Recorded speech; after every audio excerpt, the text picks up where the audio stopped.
Olá pessoal, tudo bem? Tudo certo? Tudo ok por aí? O que acontece com a alma, se ela existe depois da morte? A doutrina da imortalidade da alma humana e sua sobrevivência após a morte do homem e a decomposição do seu corpo é um dos pilares da filosofia e da teologia cristã.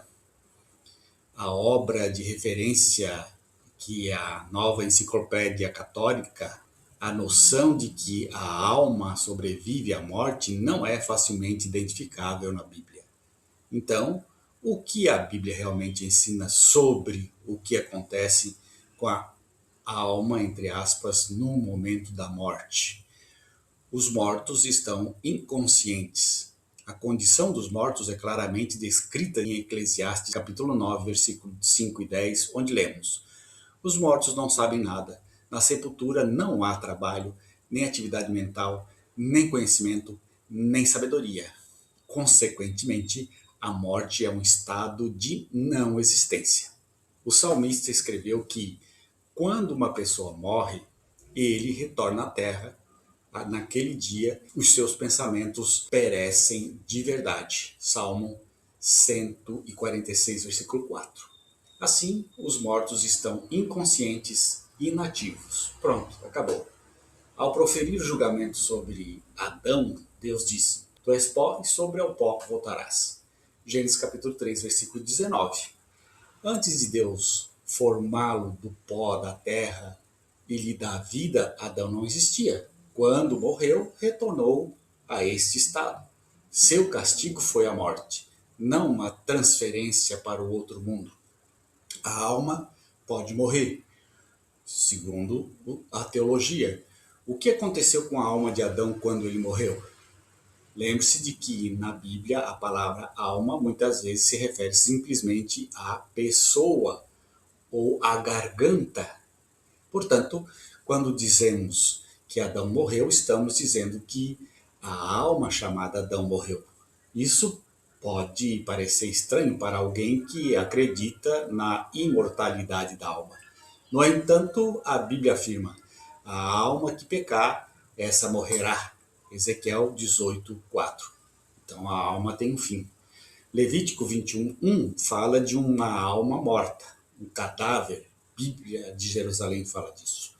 E os narizeus foram instituídos e não se aproximaram de nenhuma alma morta, um corpo morto, na versão moderna da Bíblia. Números capítulo 6, versículo 6. Em 1 Reis 19:4, encontramos uma alusão semelhante à alma. Elias, em grande angústia, começou a orar para que a sua alma morresse. Da mesma forma, Jonas continuava orando para que a sua alma morresse e repetidamente dizia: é melhor para mim morrer do que viver. Está lá em Jonas capítulo 4, versículo 8. E Jesus usou a expressão matar uma alma, que na Bíblia do peregrino é traduzida como tirar para a morte. Marcos capítulo 3, versículo 4. Portanto, a morte da alma significa simplesmente a morte da pessoa, como a alma sai e retorna. Mas o que se pode dizer sobre a morte trágica de Raquel ao dar à luz ao seu segundo filho? Em Gênesis capítulo 35, versículo 18, lemos: ao desaparecer sua alma, pois morreu, deu-lhe o nome de Benoni, mas seu pai o chamou de Benjamim. Será que essa passagem implica que Raquel possuía um eu interior que a abandonou com a morte? De modo algum. Lembremos que o termo alma também pode se referir à vida de que uma pessoa possui. Assim, neste caso, a alma de Raquel denota a sua vida. Por essa razão, outras versões da Bíblia usam, em vez da expressão sua alma partiu, as soluções a vida a deixou. Ela expirou. Mariano, Nova Reina Valera, e com seu último suspiro, Levorate Trusso. Não há indicação de que uma parte enigmática de Raquel tenha sobrevivido à sua morte. Um caso semelhante é a ressurreição do filho da viúva registrado em 1 Reis capítulo 17. No versículo 22, lemos que quando Elias orou pela criança, o Senhor ouviu a voz de Elias e a alma da criança voltou para ele e ele voltou à vida. Nessa passagem também a palavra alma significa vida. Por essa razão, a nova versão do Rei Jaime diz: a vida da criança voltou a ele e ele reviveu. De fato, foi a vida e não uma entidade imaterial que retornou ao menino. E isso concorda com o que Elias disse à mãe: eis que teu filho, a pessoa inteira, está vivo. 1 Reis capítulo 17, versículo 23. O dilema do estado intermediário dentro do cristianismo, muitos acreditam que haverá uma ressurreição futura na qual os corpos serão reunidos com as almas imortais. Os ressuscitados receberão então o que lhe é devido, aqueles que levam vidas justas, a recompensa, e os ímpios, o castigo. Embora o conceito pareça simples, aqueles que defendem a imortalidade da alma têm dificuldade em explicar o que acontece com a alma no intervalo entre a morte e a ressurreição. Esse estado intermediário, como é frequentemente chamado, tem sido objeto de especulação ao longo dos séculos. Alguns dizem que este período a alma vai para o purgatório, onde é purificada dos seus pecados veniais para ser admitida no céu. No entanto, como vimos, a alma é a pessoa, não é nenhum ser, não é nada mais do que a pessoa. Enquanto a pessoa morre, a alma morre. Portanto, não há existência consciente após a morte. Quando Lázaro morreu, Jesus Cristo não disse que ele estava no purgatório, no limbo ou em qualquer outro lugar ou qualquer outro estado intermediário. Em vez disso, ele simplesmente disse: Lázaro adormeceu. João capítulo 11, versículo 11, na Bíblia Serafim de Alzerro. Obviamente, Jesus, que conhecia a verdade sobre o que acontece com a alma quando morremos, acreditava que Lázaro estava inconsciente, que havia deixado de existir. O que é o espírito? A Bíblia afirma que quando uma pessoa morre, o seu espírito se vai e ela volta para a terra. Salmo 146, versículo 4. Isso significa que um espírito desencarnado, literalmente, se vai e continua vivendo após a morte? É isso? O que o salmista diz a seguir descarta essa possibilidade. Naquele dia perecem os seus pensamentos, todos os seus planos desaparecem. Salmo 145, versículo 4. Portanto, o que é espírito e em que sentido ele se vai da pessoa no momento da morte? O significado principal das palavras traduzidas da Bíblia como espírito, em hebraico, ruá, em grego, pneuma, é sopro. Portanto, em vez de seu espírito se manifesta, a versão Reina Valera, revisão de 1960, usa a expressão seu fôlego se manifesta. É o certo. Mas a palavra espírito implica muito mais do que sopro ou respiração. Por exemplo, Gênesis capítulo 7, versículo 22, diz a respeito da destruição da vida humana e animal no dilúvio universal. Tudo que tinha nas narinas o fôlego da força ou espírito em hebraico, ruá, da vida, isto é, tudo o que estava sobre a terra seca morreu. Portanto, o espírito pode se referir à força vital que está ativa em todas as criaturas vivas, tanto humanas como dos animais, e que é sustentada pela respiração. Isso pode ser ilustrado com a corrente elétrica que alimenta uma máquina. Se a corrente for interrompida, a máquina para de funcionar. A eletricidade não adquire vida própria. Da mesma forma, quando uma pessoa morre, seu espírito deixa de animar as células do corpo. Ele não abandona o corpo para ir para outro mundo. Salmo 104, versículo 29. Nesse caso, porque Eclesiastes 12, 7 diz que quando uma pessoa morre, o próprio espírito retorna ao verdadeiro Deus que o deu. Isso significa que o espírito viaja literalmente pelo espaço até a presença de Deus? Claro que não. Essa ideia não está implícita. Lembramos-nos de que o espírito é a força vital. Uma vez que a força vital se afasta, somente Deus tem o poder de restaurá-la. Portanto, o espírito retorna ao verdadeiro Deus no sentido de que toda a esperança da vida futura de uma pessoa depende inteiramente de Deus. De acordo com a nova enciclopédia católica, os padres da igreja geralmente afirmam sem ambiguidade a existência desse purgatório. Mas esta obra de referência também admite que a doutrina católica do purgatório se baseia na tradição, não nas Sagradas Escrituras. Os santos padres que falaram, não é a Bíblia que diz. Memórias de vidas passadas. Se nada sobrevive à morte do corpo, por que algumas pessoas afirmam reter memórias de vidas passadas?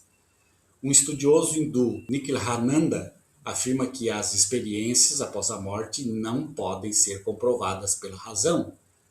Na conferência A Eternidade das Religiões, o teólogo Hans Hunk afirma: nenhum dos protocolos relativos a casos em que há memória de uma vida anterior, a maioria delas envolvendo crianças ou pessoas de países onde se acredita na reencarnação, pode ser reverificado. Ele acrescentou: a maioria dos pesquisadores que trabalham com serenidade e seriedade científica confessa que, nas experiências que eles próprios testemunharam, não se pode falar em evidências verdadeiras convincentes de uma vida terrena repetida. Temos a sensação de possuir memórias de uma vida passada? Isso pode ser devido a diversos fatores. Grande parte da informação que recebemos fica armazenada em algum canto do nosso subconsciente, pois não precisamos utilizá-la de forma direta ou indireta. Quando memórias esquecidas vêm à tona, algumas pessoas as interpretam como evidências de uma vida passada. No entanto, a realidade é que não existem experiências verificáveis. O déjà vu não existe de forma nenhuma experiência verificável de qualquer outra vida além da que estamos vivendo agora. A maioria das pessoas na Terra não tem qualquer lembrança de ter vivido antes. Elas sequer acreditam que poderiam ter tido outras vidas. Portanto, meu caro ouvinte, você que ficou até agora, deve pensar: existe realmente a alma como a igreja nos informa? Ou isto é uma ligação de culturas religiosas e do platonismo que fala de corpo e espírito? Isso foi trazido pelo zoroastrismo para dentro da cultura religiosa cristã, e o escritor bíblico do Novo Testamento, dentro dessa cultura, imbuído desses conhecimentos, ele então transforma o ser humano em um pedaço de carne e uma alma espiritual. Mas isso está na cabeça do narrador do texto bíblico e não na realidade da vida. Não é sustentada de nenhuma forma cientificamente essas ideias de que existe uma vida depois da morte. Portanto, o que as pessoas que acreditam nisso fazem é: eu tenho medo do que possa acontecer comigo depois da morte. E se realmente não existe alma, se realmente não existe espírito depois da morte, por que então eu vivo? Qual é o sentido da minha existência? O que é que eu estou fazendo aqui? Por que muitos têm muitos e poucos têm poucos? Esses que mataram, esses que fizeram mal, eles vão pagar no inferno quando morrerem. E eu, que fiz o bem, vou para a eternidade. E essa é a minha esperança.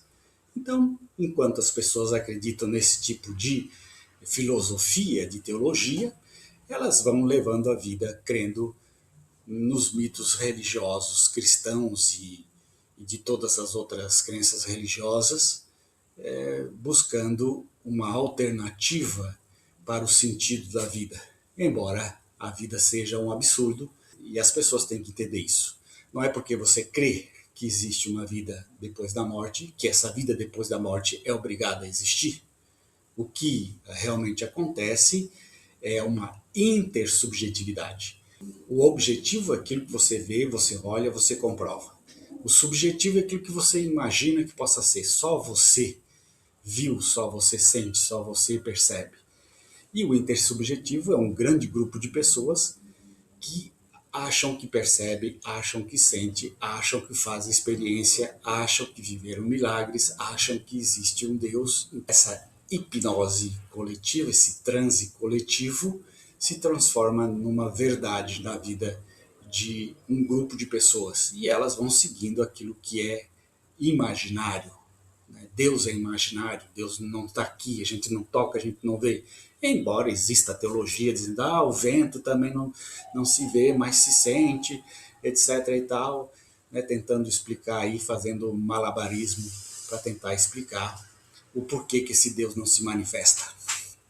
Eu estava vendo esses dias na TV um programa que falava sobre um assassino em série brasileiro, sociopata. Acho que era o assassino da bicicleta, ou o assassino do Rio Branco, ou o monstro do Rio Branco, o monstro da bicicleta.